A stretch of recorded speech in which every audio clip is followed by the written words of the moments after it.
Welcome, everyone. Thank you so much for joining us. It is my absolute pleasure to lead this conversation. And over the next 55 minutes or so, we're going to really delve into three big questions.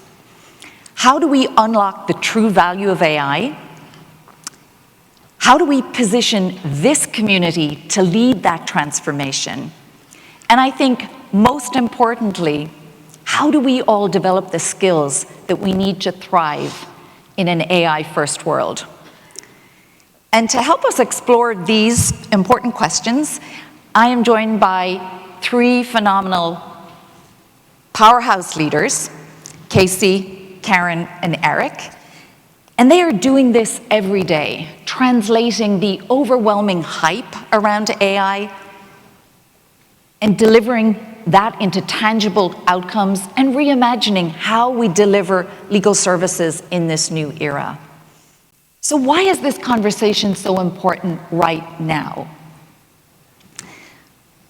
I think we're all aware that we're at a historic inflection point, a time characterized really by rapid acceleration, profound change, and a huge opportunity that is presented by artificial intelligence.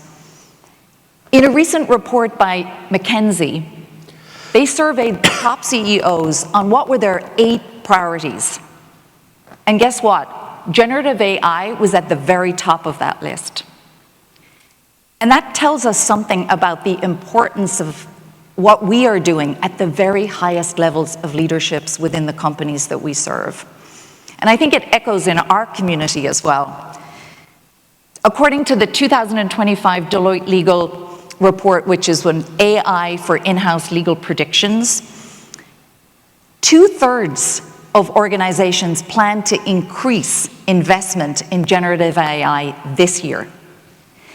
And I think even more compelling is that 93% of chief legal officers believe that they will bring tangible value to their organizations over the next 12 months using generative AI. And I think this tells us one thing. AI is no longer about some futuristic promise. It's about performance.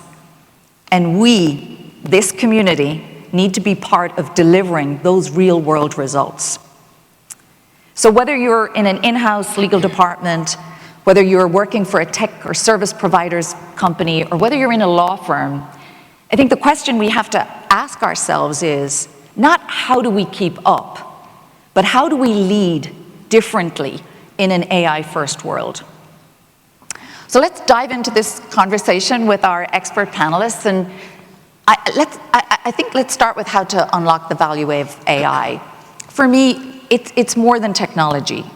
I mean, that's the table stakes, but it's how do we harness its full potential, thinking beyond that to strategy, to creativity, to data foundations that we're all going to need, and how do we hone those skills that we know how to leverage those technologies to deliver an ROI.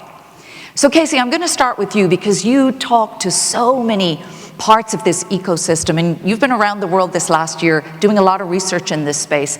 What are you seeing in terms of hype versus real value? And what are the challenges to delivering the ROI? Well, AI, unfortunately, is both overhyped and underhyped. It's overhyped in terms of what we think it can do immediately today without any kind of choices being made or work being done. I think it's also underhyped in terms of how profound the implications are for the not just the medium and long term, but the near term. And one of the biggest challenges is understanding that dynamic, that it won't just happen, it has to be built. On the other hand, it's going to happen. It's either going to be done by us or to us. We have this Deloitte survey, another survey I looked at, 96% of GCs believe that they're going to need to make room in their legal budget to support all of the company's initiatives on AI. That is more important than how we use AI is how the companies we serve use AI and how legal supports them in doing it, because it's going to be fundamental to their own transformation as businesses and their ability to compete in a rapidly changing economy. So 96%, we're going to have more work. Conveniently, 96% of GCs also believe that AI is going to radically reduce legal costs, so they're able to service that work. And I would say the other 4% are wrong.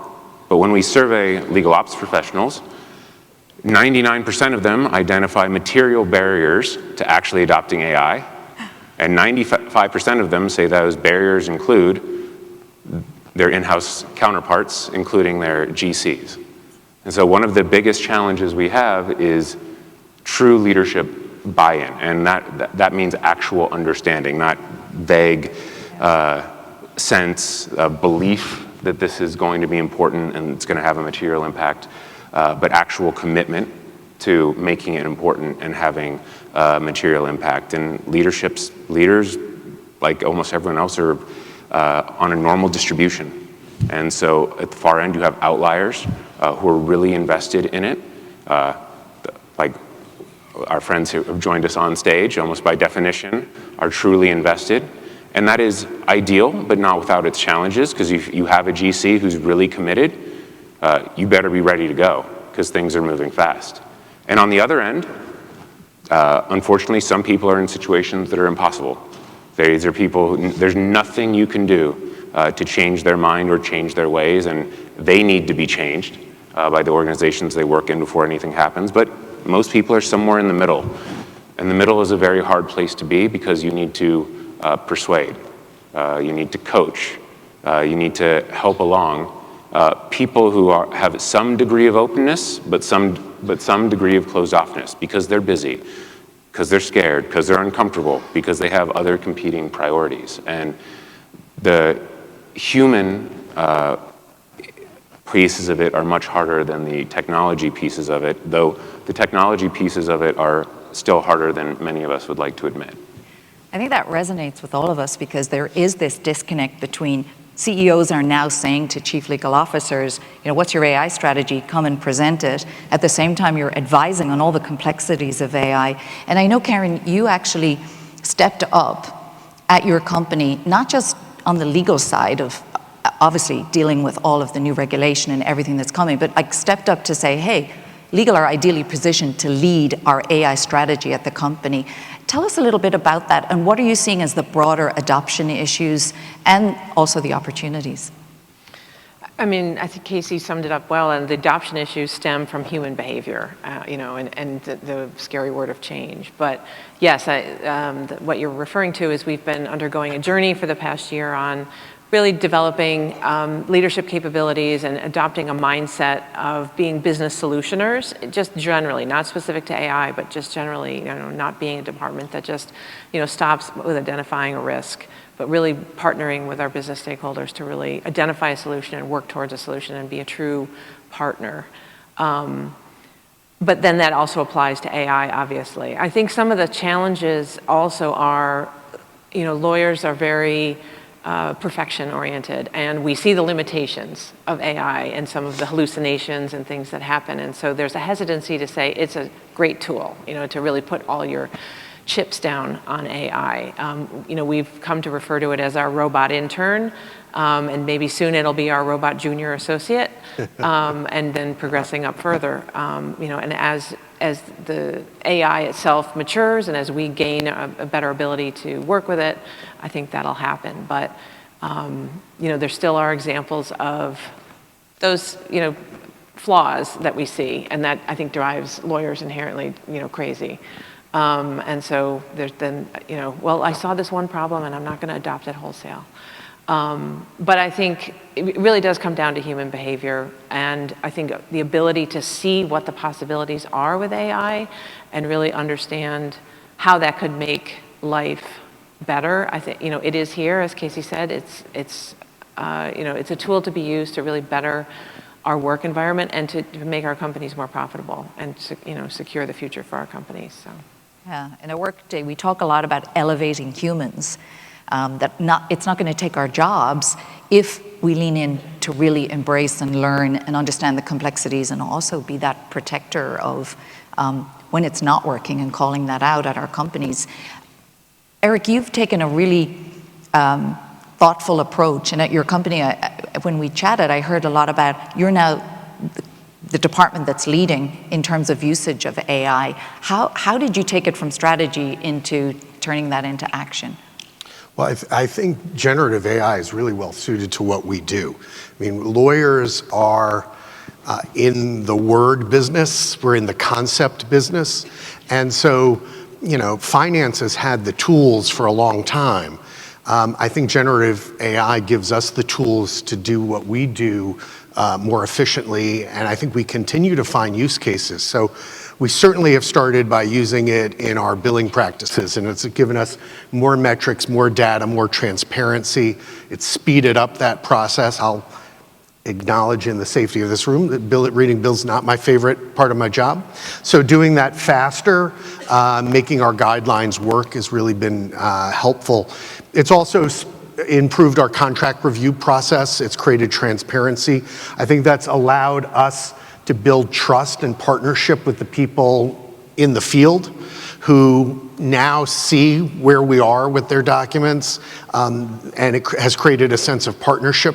And so they don't just think the document's gone off into the ether. They see us working collaboratively with them. Even within our own department, we've seen our compliance team saw how we were using it in the contract process and said, wait a second, we could use that. And so we're even finding new use cases within the department. And then I would say more broadly, we're using it in our document management system. We get asked to summarize documents, to create charts. In many ways, once the document is done, it takes on a whole second life of people asking questions. It's really made that part easier for us.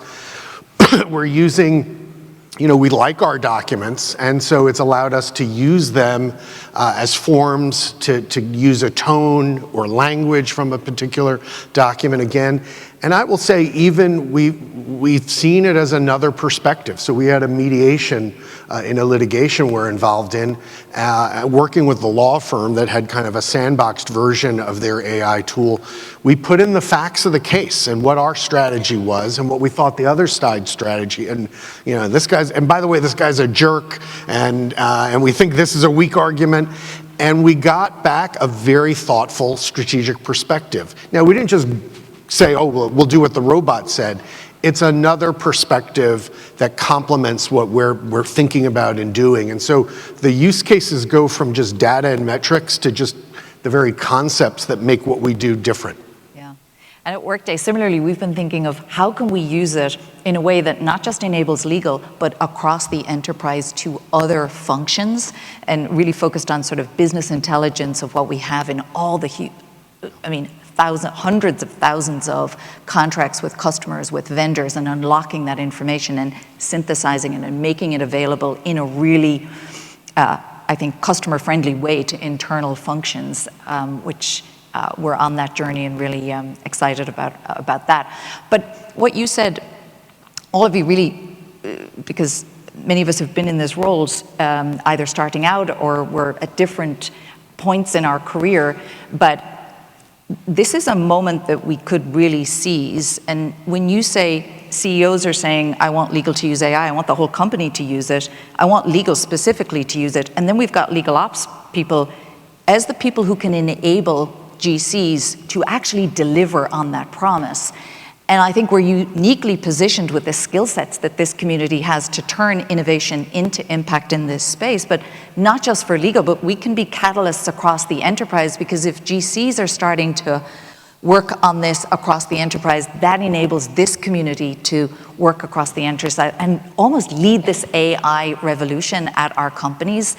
Because I think whether it's shaping data strategy, advising on responsible AI, influencing tech investments that the company makes, we are driving the scalable adoption, back to the mindset and the culture piece as well. And we're really at the heart of this conversation. But many of us in our roles still find ourselves sometimes reactive. And have you any advice, and I'll start with you, Karen, on how we can shift from being reactive to driving the transformation? What do we need to do? What kind of behaviors do we need to start modeling to really enable us to do that? Yeah, thanks. This reflects on the journey that I've been taking the department through, and obviously it's not just me alone. I have my senior leadership team standing with me, and it really comes to recognize your own, how you look at things. And a lot of times it's assumptions that you make. There's a core concept in what we're doing that's called your little voice, and it's that narrative that's running in your head. And a lot of that is often based on assumptions and not fact. And the way that we define it is what you're talking to yourself really a fact that would stand up in a court of law, which is relevant for everybody. Coincidentally, it talks about court of law. But a lot of times you're running a narrative in your head that's just based on your assumptions of whether you can do it or what this person's intentions are, and really diving down into that and looking at how you're operating in your own space. It also looks at, some of you may be familiar with Stephen Covey, and this kind of borrows from the begin with the end in mind, but it's called stand in the result, and look in the future and where do you want to end the process that you're currently working on, and then clearly define your path to get there. And there's more to it, but it really works on a concept of breakthrough mindset. And it also leans heavily on relationships, which I think are very important in the legal ops department, because I think sometimes people think, well, I'm just legal ops, and that just is the word that holds you back. You can really step out and have a significant impact on the legal department and then on the enterprise itself, because that's the role that the department plays. And Casey, if we did get it right, if we can be those catalysts across the enterprise, like what would the future legal department and law firm look like? What are the opportunities there for real change? Well, it will look very different in terms of orientation. Right now we are extremely task oriented. In the future we would be more system oriented, more programmatically oriented. We would be more builders than doers in a lot of cases. And where we are doing, we're operating in the novel spaces, in the gray areas, being in the rooms where the hardest decisions are being made, and they're the hardest decisions because we don't actually know the answer, because there is risk and benefit on both sides. And law departments aren't in those rooms nearly enough in nearly enough corporations, because they're very busy doing the work, and the work consumes all of the energy. And we've been talking for decades about process and technology being applied to legal service delivery, and the noise to signal ratio is very depressing. And a big reason for that is that at most corporations, legal spend as a percentage of revenue is a rounding error. At a global 200 corporation, it's about 0.1% of revenue. Compare that to contract leakage. At your average corporation is about 9% of revenue.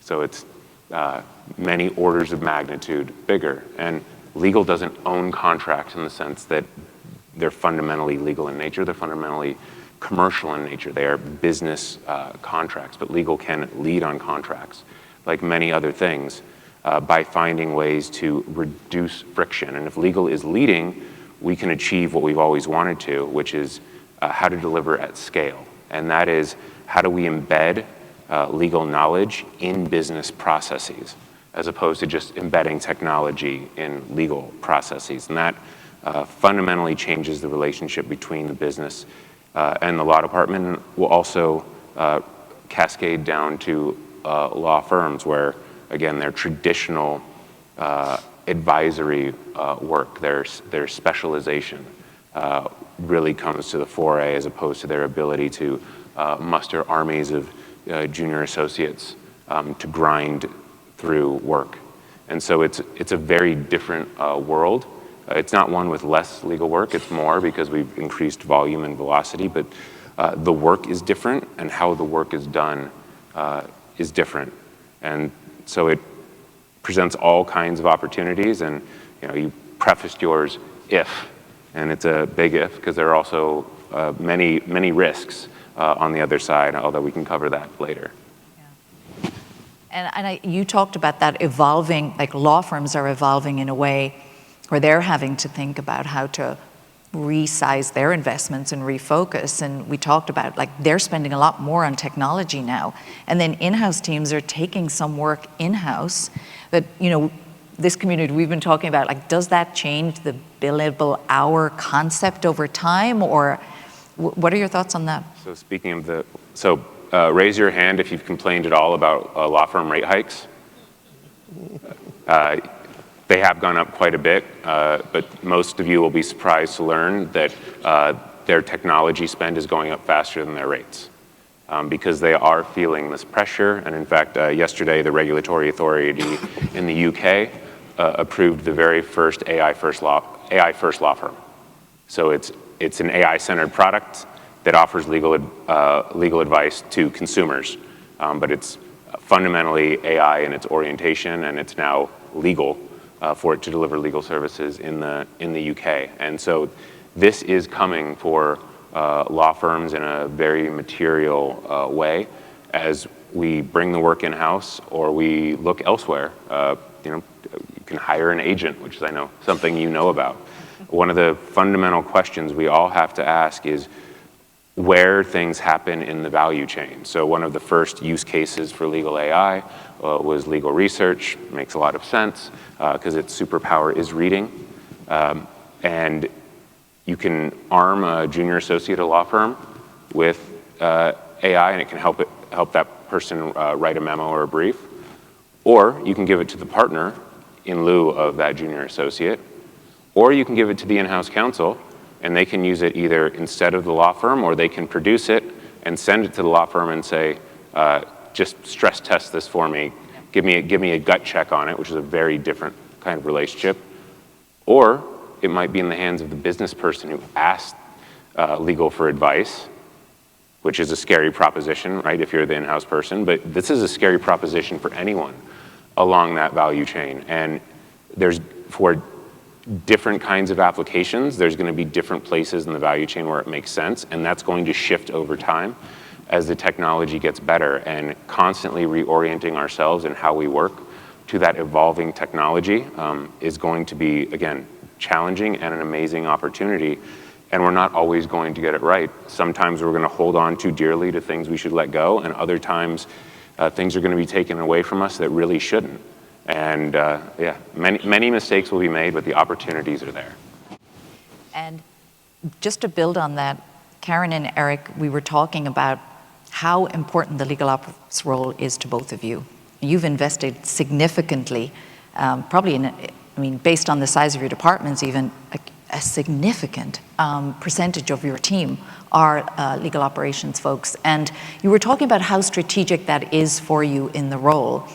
And if you haven't read, Eric has written some great material on this and how to work in an ambiguous world as a GC. But Eric, I want to start with you because you believe that it is also the GC's role to really elevate the legal ops role so that they can deliver more and be very strategic.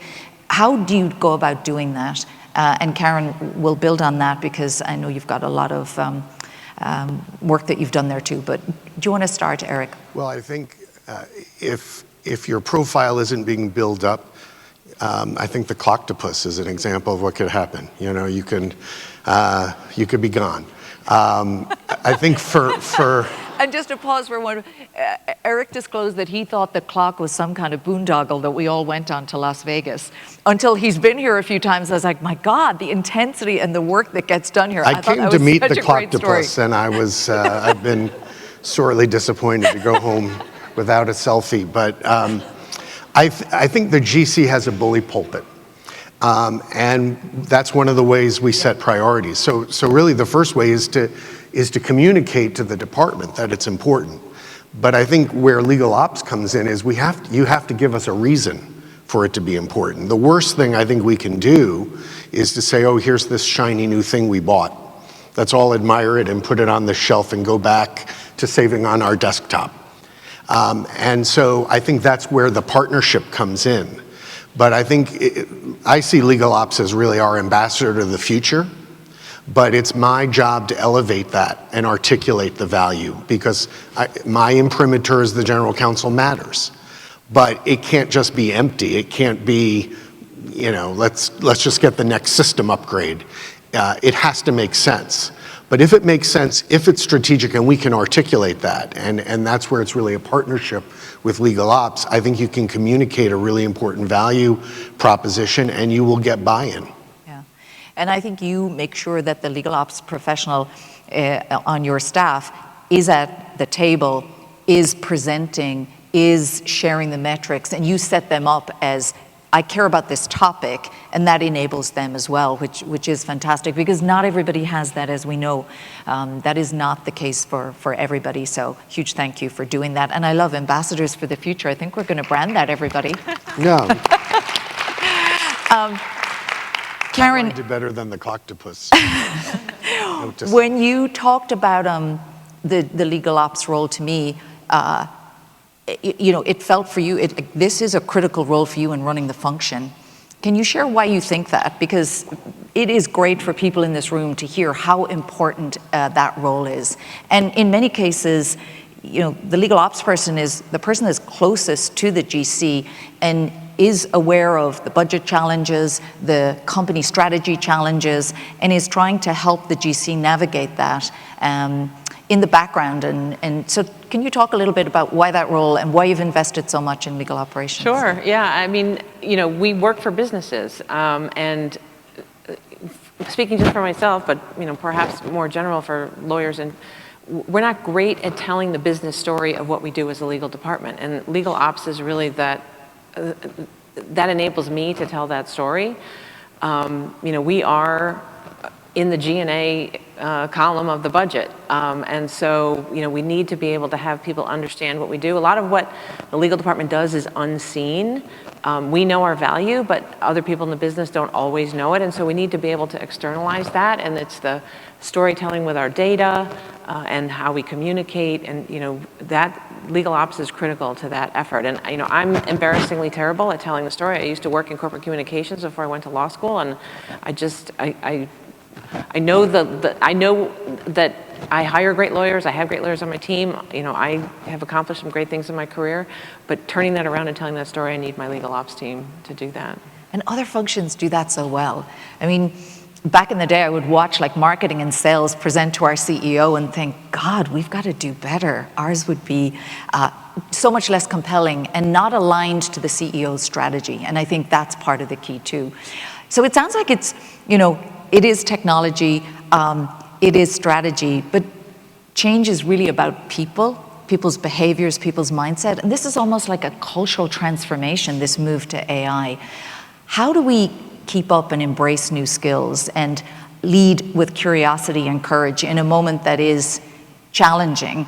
And I think having that growth mindset to succeed, I wanted to ask all of you about the top skills that you feel are going to enable us not just to succeed, but really to lead and thrive in this new environment. And Legal Ops has the opportunity also to kind of lead the skills development program for our departments.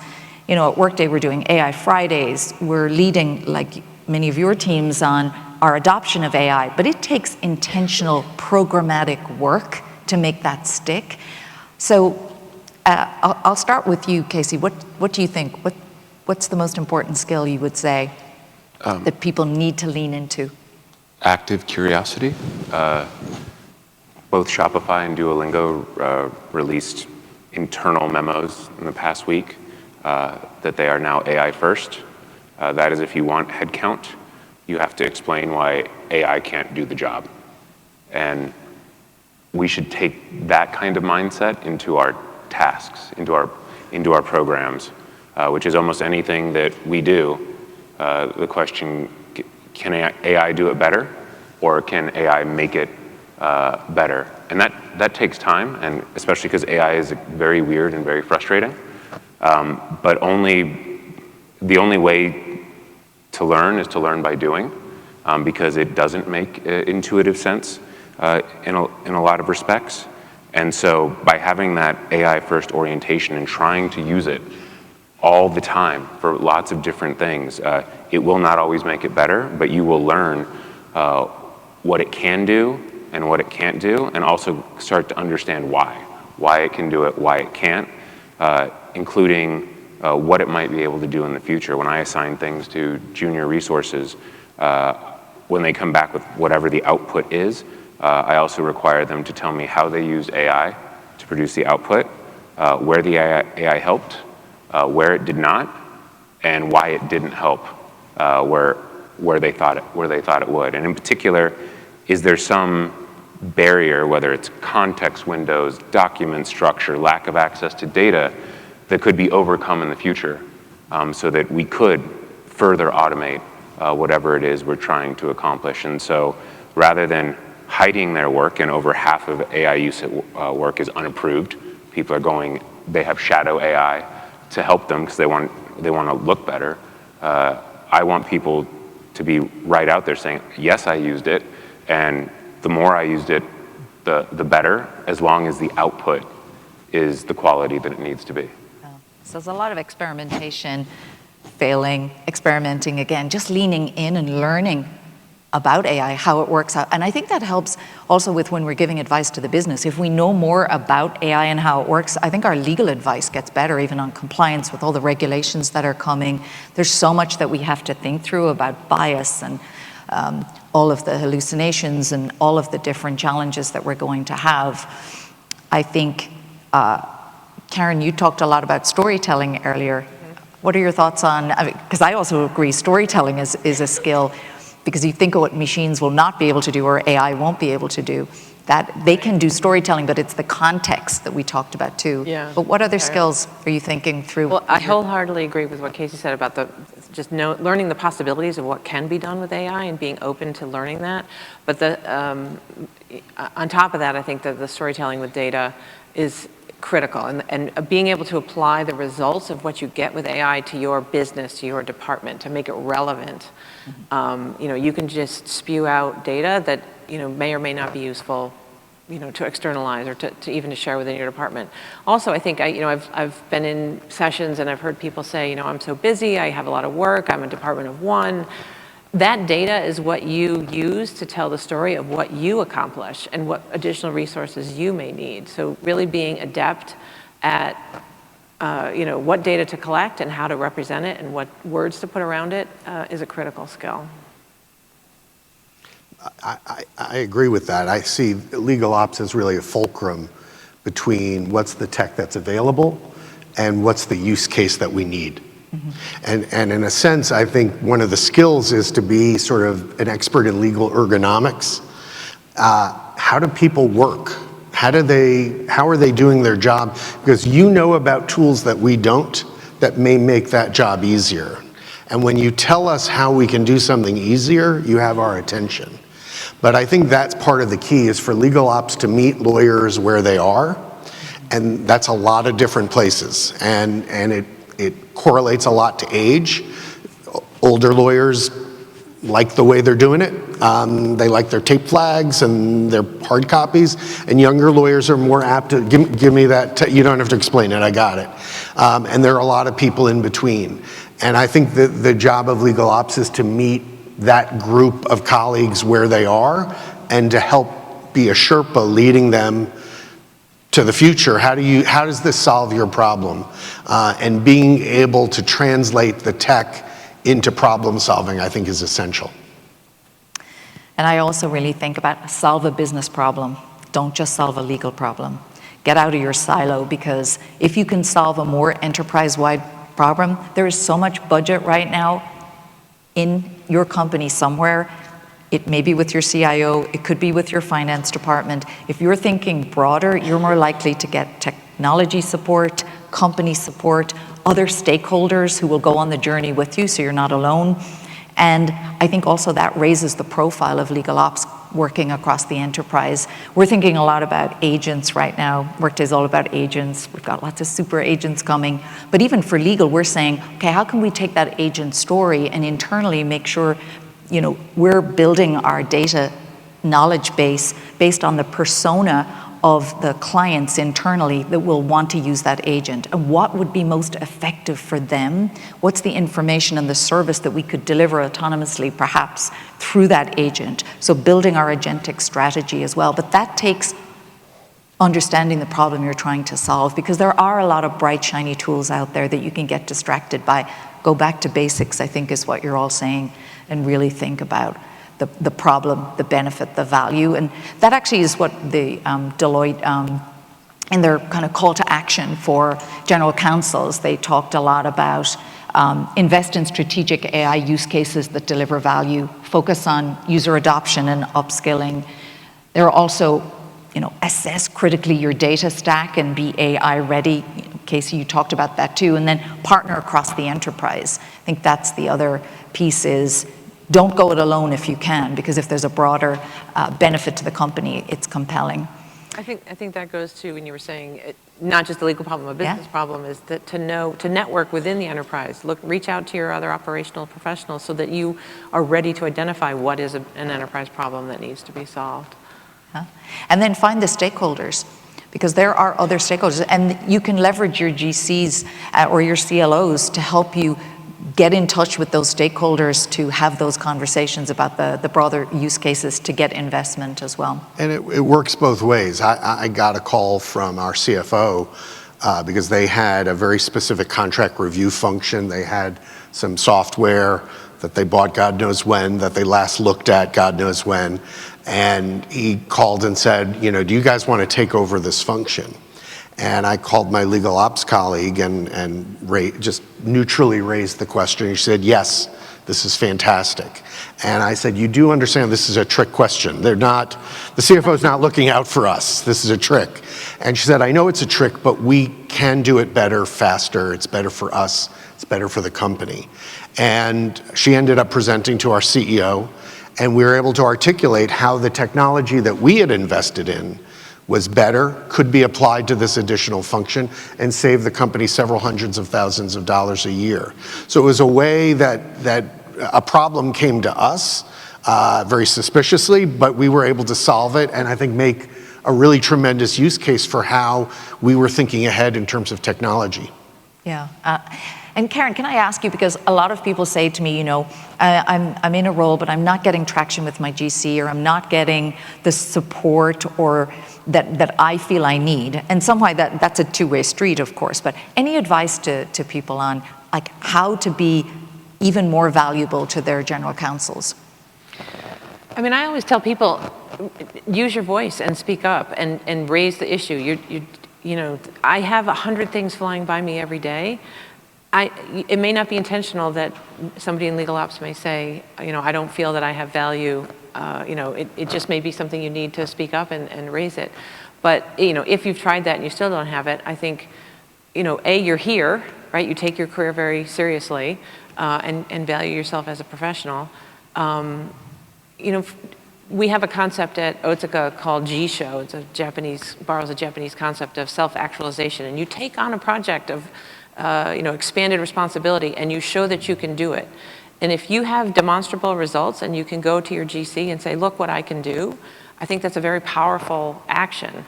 I know that takes time, and it's not something that's going to happen next week. But I think also know your industry and know your legal ops industry. As I said, you're here. Use the resources that are here. Use us. I often go to conferences and spend a ton of time in the exhibit hall. I want to know what's happening in my industry, who are the leading vendors, what services are they offering, really become your own expert. And look at other people in your company who are in similar roles and how they're succeeding, and really advocate for yourself. Yeah, that's great advice. I remember I had to do a presentation to our CEO at one stage in a previous role, and I was quite nervous. And I remember just asking his chief of staff for some just speed mentoring on how does he like to absorb data? What could my storytelling be? Because I wanted it to be successful for the legal team, that we were going to, elevate ourselves. Our chief marketing officer in a previous role for me helped me think through how to market legal and tell a story in a different way. Just even, a quick, hey, could we meet with your marketing team to help us build compelling narratives? What tips and tricks do you use? And just to get our creativity juices flowing. Eric, what would you say? One actionable thing that people can take away that will make them more strategic in their role about driving this change? I think absorb what you're seeing here and take it back and report. So my professional arc began being very skeptical about what clock was, how it was even an acronym, why there was an octopus. It was all mysterious to me. I came to appreciate what it was, and now one of the most important meetings that I have is with my legal ops lead when she comes back from clock. I want to know, what did you see? What's going on there? I'm not someone who's going to walk through the hall.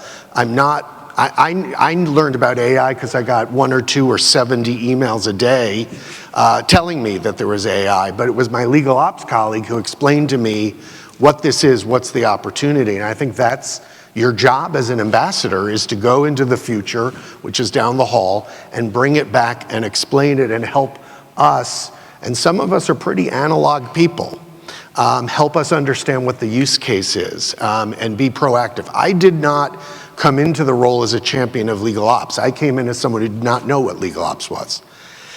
And it's understanding from people like you what it could mean that I became a champion of it, because I saw the value proposition.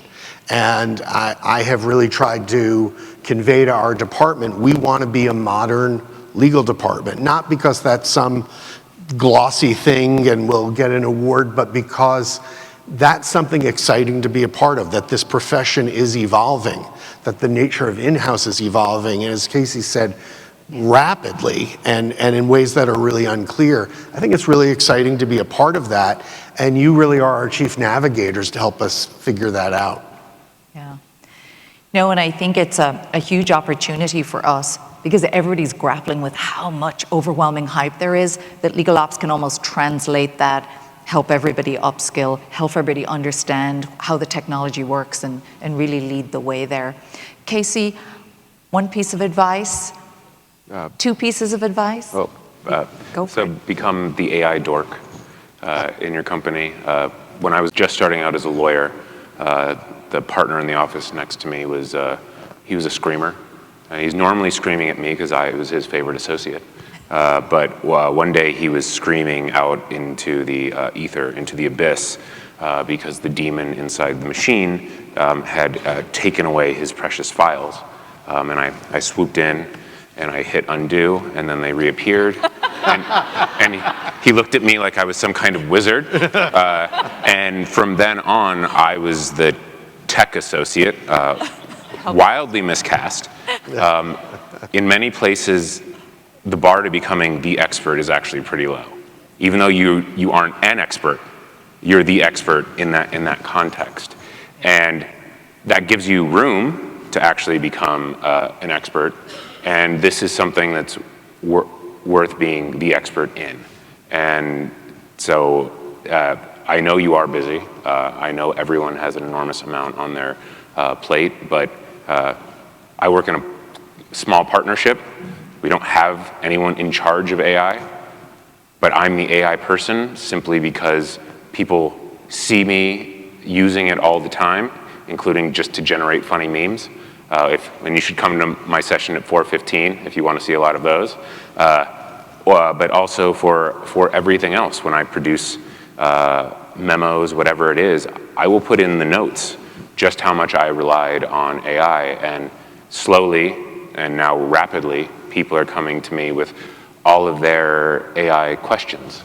And again, frankly, I don't need that work. I don't even want that work. But it happens kind of naturally when you're a natural dork, which I very much am. I think it's reassuring, though, too, because everybody feels right now, are we behind? Is every other legal department ahead or law firm ahead? And I think the truth is we're all just starting to figure this out. And we're going to go on this journey together. But I think if you have the right mindset, and if you do take one action, even if it's go back to your department and do a debrief, find a way to present, even if you're not on the GC staff, but find a way to present, find a way to get people excited about the future, and really lean into learning the technology, because we talked, when we met to prepare, a lot about how there will be those people who don't lean in, and there will be the people who become experts in this field in the future, and there will be two communities. And my goal is, let's not leave anybody behind. Let's try to encourage people and make them feel this is a safe community within Clock to say, I don't know, reach out to people. People are incredibly generous. And I think also, if you don't know the person beside you, even here, after this session, talk to them, ask them how their AI journey is going, and be really open and honest about what's working, what's not working, because that's what makes us better, I think. Any final comments before we wrap? I would just say, in terms of feeling like you're not caught up, I think it's moving so fast that you can jump on the carousel really at any point. And so I wouldn't be discouraged. I started out, I remember the turn on Gen AI was for me so fast. I got up one Monday and did they invent Gen AI over the weekend? I just felt like everyone was talking about it. I didn't understand what it was. Now, ChatGPT has told me I'm doing a great job. I rely on it a lot. You can catch up, and I think certainly coming here and seeing what's available is a tremendous opportunity. So I don't think you've got to sort of work your way up the scaffolding. It's so fast. Jump on, find the thing that works, and start advocating for that. Yeah. Karen, any final comment? I agree with that. I think a lot of times coming to conferences you almost breathe a sigh of relief. You're like, I'm benchmarked right where I should be. Yeah. We're not an outlier. And the benchmark here is everybody's still learning and jumping on. But I do encourage everybody to really get in the exhibit hall. I think sometimes people come to conferences and overlook that. I've gone to Legal Week multiple times just with a one-day pass to go in the exhibit hall. I don't go to any sessions. So really use this opportunity to interface with the companies and learn what their products are, and really you can quickly become an expert in that. Yeah. Helps you make better choices. Yeah. Casey? I know I make people very depressed when I say that change management is a lie. And it's not that change management isn't useful. Actually, the techniques of change management are extremely useful. But there's a lie at the heart of the discourse around change management, that with good management, all change is possible. And that just isn't true. There are places where the conditions aren't right for change. And I know I started there. Yeah. And that people find that very upsetting. And yet, change is a constant. It's just we don't always drive it. And so conditions do change, but so do people's positions. And so you are here because you want to take back what you learn and drive value for your organization, but you're also here to drive value for yourself, to make yourself more valuable in the future. And so to the extent any of you are in situations where change is somewhere between extremely hard and impossible, learning isn't, upskilling isn't, preparing yourself for when conditions change at your organization or when you change organizations isn't. And so just because not everything is available to you doesn't mean that there isn't an enormous amount of value you can derive from yourself. What you learn here, what you take back, what you decide to invest your time in back in your organizations. There is no finish line on this unless you're very close to retirement. And the race is only going to speed up, and there's going to be all kinds of opportunities to jump in it at different points. And so, yes, I can be a bit of a Debbie Downer, but I'm fundamentally optimistic about both the industry, the discipline, and the individual careers of everyone who is making these investments to prepare themselves for now and for next. Yeah, totally agree. I think there's a huge opportunity for us all to learn and grow, and I do think the conditions are right, so let's seize the day on getting people to really think about adoption and their value for the future. It's really about all of us succeeding in a different future. Thank you all so much for joining us this afternoon. We really appreciate you.